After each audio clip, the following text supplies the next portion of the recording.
Got our John Deere 1700 Maximerge Plus 8-row planter here. That's what you're going to use to plant our Milo this year. Last year we did the cotton, so we got the cotton plates in. We're going to swap them out for the sorghum plates. Looks like we got a bunch more rain last night. Here we go, I'll show you how it gets done. So we got a latch here, box, bring this up, pop open here. I'd already got this one done. See here, it says sorghum.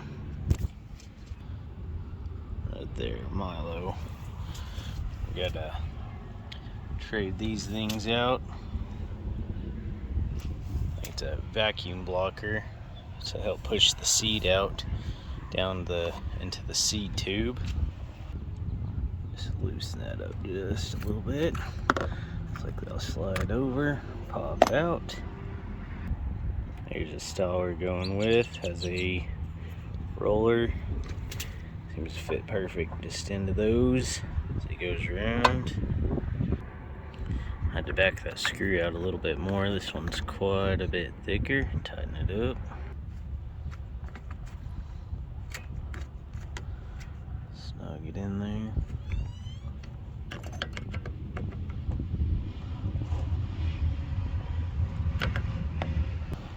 Close the lid. Stick it back on. So I got a seed tube brush here. Go ahead and stick that down in here, clean off that sensor and any cobwebs or other debris it may have gotten stuck in there this past year. Probably good enough. Stick that back in here. I want to make sure your hose is out of the way so it's not binding or kinked or blocking anything. Well, it seems like it's seated pretty well. Go ahead and snap that down and then on to the next one here. Check the inside. Oh no, we got a broken box here. Good thing we caught that. Definitely messed something up last year. Got 2 broken boxes. What we're gonna do about that yet? We'll go ahead and replace those. The seed things. That's probably part of the problem. Check your help when you get asked for help on this stuff. Don't do that.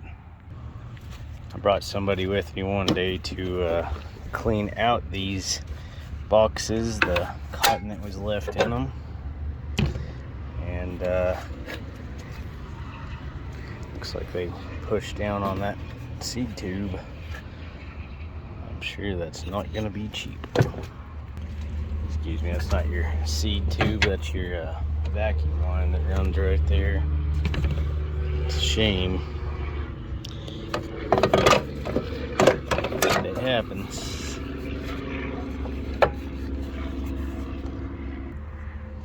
Right here on this one, you see this is the cotton plate.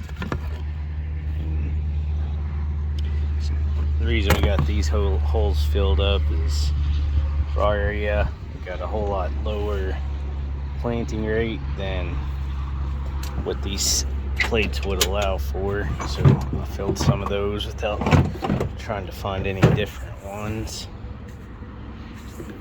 That hose right there seems alright.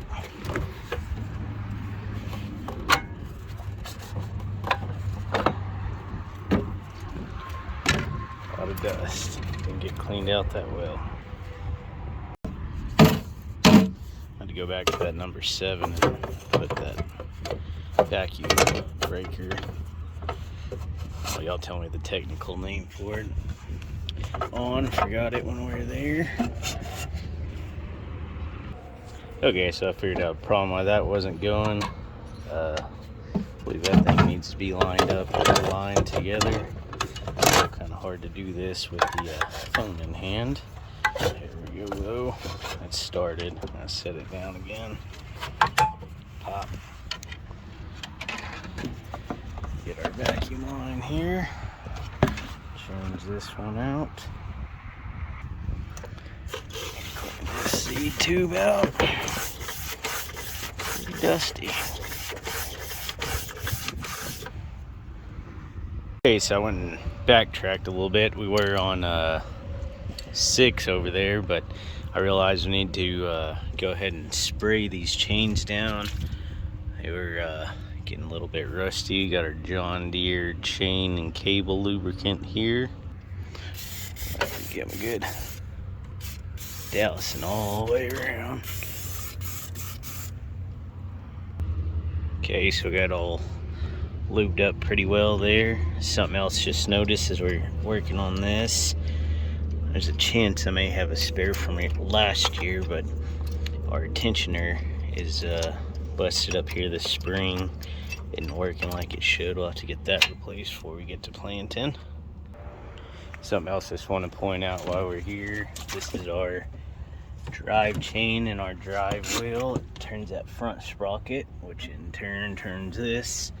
Get the transmission over here, which we haven't got there yet, but as we're finishing up last year, this drive wheel chain ended up breaking and locking up inside there. This thing just stopped and wasn't moving, but just recently replaced that, and it's number 50 chain if any of you are looking for a repair on that. And I counted out, I believe 57 links, sorry, 57 is what I marked there on those. What I had on this one, that one's gonna need plenty of lube too. The box link change right here, mine are showing to be a 41 link. On to number 5 here. Brush it, spray it, swap the seed plate. Come on. Vacuum breaker. Got done dirty on this one. They went to a Phillips head. I had a flat. Okay, vacuum breaker done. Do want to point out on this one though, we have this tube coming out the side, and this is the number 5 spot, so real close to the center here. And this hose comes up and connects to this meter here. It tells you what your vacuum pressure is at. Okay, we'll lube up the transmission here. Get all done. If y'all need to see the sprocket teeth diagram, there it is. So the drive wheels are up just far enough that I can turn them and move the transmission chain there to get on those dry spots. On to number 4 here. I'm gonna snap it this time. Oh, it's hard holding the camera. There it goes. Little hanger here for other vacuum breakers. Get the new one going.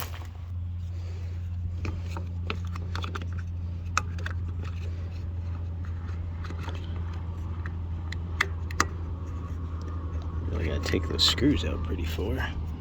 So I'll show you, it's closing the lid here. That vacuum breaker seats down right in there. Right here in between 3 and 4, we got an old fertilizer system setup. For one, I have no idea how to use it, and for 2, I don't have any extra equipment to be putting it down. Lubing up that chain on number 3 here.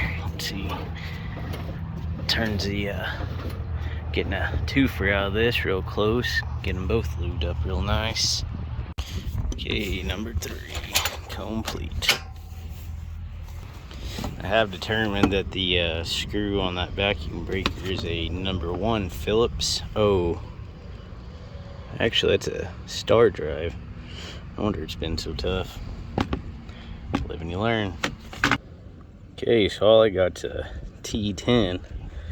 That screw seems to be even smaller than that, but we'll make it work for now. Here we go, number 2 complete.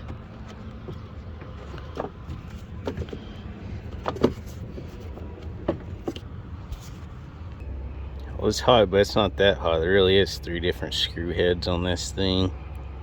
It's clearly a stripped out Phillips there. Definitely works a lot better with a Phillips #1. But the slot they put in there is made for a whole straight Phillips #1, not a change head attachment. I think it's too fat to fit in there. Kind of annoying. Who keeps Phillips #1s laying around? Okay, so with the #1 box done, that's gonna be a wrap for today. Today is Memorial Day 2023. Hope y'all are all having a safe day out there. Here on the Pacheco Cattle Farm, or one step closer to planting.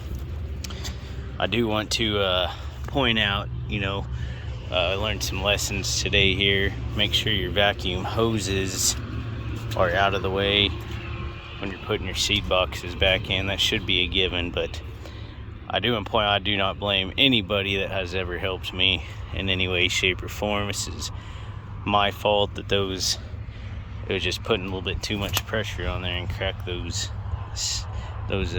bottom where it snaps onto there to the bottom. But it is nobody's fault but my own. I should have came back and checked on everything and made sure that it was as it should be.